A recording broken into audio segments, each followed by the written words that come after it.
Magandang araw, ako po si JM De Jesus para sa Pasada Balita ngayong alas 2. Bilyong-bilyong pisong halaga ng kontrabando ang nasamsam ng Bureau of Customs o BOC nito nakaraang 2 buwan.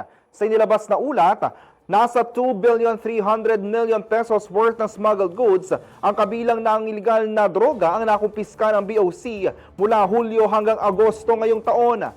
Ayon kay BOC Commissioner Ariel Nepomuceno, 128 operasyon ang naikasatuparan sa nasabing panahon alinsunod sa atas ng administrasyon na lansagin ang smuggling.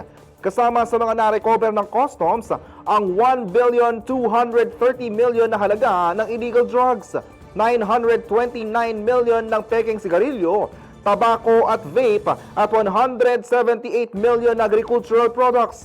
Na isagawang kampanya kontra iligal na droga sa pamamagitan ng close coordination ng BOC sa Philippine Drug Enforcement Agency o PDEA, the Interagency Drug Interdiction Task Group at iba pang law enforcement agencies.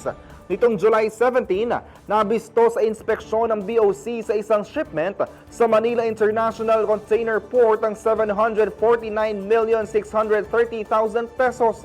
Nakumpiska naman itong August 22 ang smuggled na sigarilyo na nagkakahalaga ng 605,290,000 sa Plaridel, Bulacan. Sa koordinasyon naman ng Department of Agriculture, nasa batang puslit na sibuyas, carrots, asukal, poultry at fishery goods na may halagang 178 million pesos.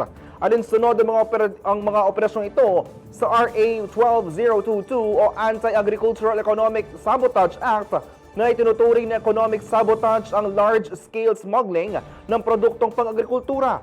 Naipatupad din ng mahalagang polisiya laban sa pumumuslit at korupsyon sa BOC upang mapanatili ang disiplina sa mga kawani ng ahensya.